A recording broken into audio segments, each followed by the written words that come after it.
Dictation start होगी 5 second में। Start. कानून मंत्रालय ने चुनाव आयोग की सिफारिश पर मतदान केंद्रों के सीसीटीवी कैमरों और वेबकास्टिंग की फुटेज आम लोगों को न उपलब्ध कराने का जो फैसला दिया, उस पर कांग्रेस नेताओं और कुछ अन्य लोगों की आपत्ति अतिरंजित ही है। कांग्रेस के नेताओं की ओर से ऐसा प्रचारित किया जा रहा है जैसे कानून मंत्रालय ने अपने स्तर पर यह फैसला लिया और इसका उद्देश्य पारदर्शिता से बचना है, जबकि वस्तु स्थिति यह है कि कानून मंत्रालय ने चुनाव आयोग की ओर से आम लोगों को उपलब्ध कराए जाने वाले दस्तावेज के संदर्भ में संशय की स्थिति को दूर करने की पहल की है। चुनाव आयोग के नियम यह स्पष्ट करते हैं कि कौन से दस्तावेज समीक्षा के लिए आम जनता को उपलब्ध कराए जा सकते हैं और कौन से नहीं। नियम यह कहते हैं कि आम जनता को सीसीटीवी कैमरों और वेबकास्टिंग की फुटेज उपलब्ध नहीं कराई जा सकती, लेकिन पिछले कुछ समय से आयोग के नियमों का हवाला देकर इनकी मांग की जा रही थी। चुनाव आयोग ने यह पाया कि इस तरह के इलेक्ट्रॉनिक रिकॉर्ड उम्मीदवारों को तो उपलब्ध कराए जा सकते हैं, लेकिन आम लोगों को नहीं। यह कहना सही नहीं होगा कि चुनाव आयोग के नियम चुनाव प्रक्रिया से जुड़े इलेक्ट्रॉनिक रिकॉर्ड सभी को उपलब्ध कराने की छूट देते थे।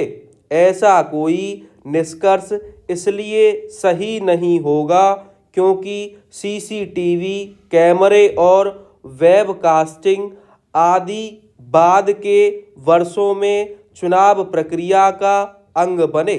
चुनाव आयोग की पहल पर कानून मंत्रालय की ओर से किए गए बदलाव को अपारदर्शी बताना इसलिए उचित नहीं क्योंकि नियमों में संशोधन के बावजूद प्रत्याशी मतदान केंद्रों के सीसीटीवी कैमरों और वेबकास्टिंग की फुटेज का अवलोकन कर सकते हैं।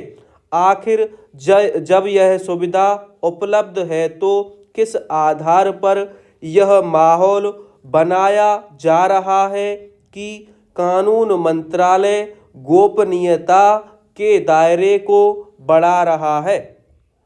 यदि कोई कानून मंत्रालय के फैसले से संतुष्ट नहीं तो उसके पास अदालत का दरवाजा खटखटाने का विकल्प खुला है। इस संदर्भ में इसकी अनदेखी नहीं की जा सकती कि कानून मंत्रालय ने चुनाव आयोग के दस्तावेज सार्वजनिक करने के नियमों में जो संशोधन किया, उसके पीछे पंजाब और हरियाणा हाई कोर्ट का वह आदेश है जिसमें उसने हरियाणा के विधानसभा चुनावों से संबंधित इलेक्ट्रॉनिक रिकॉर्ड एक वकील को देने का आदेश दिया था। यह वकील ना तो हरियाणा विधानसभा का चुनाव लड़े थे और ना ही वह हरियाणा के नागरिक हैं। यह समझ पाना कठिन है कि वह किस हैसियत से हरियाणा विधानसभा चुनावों के इलेक्ट्रॉनिक रिकॉर्ड मांग रहे थे।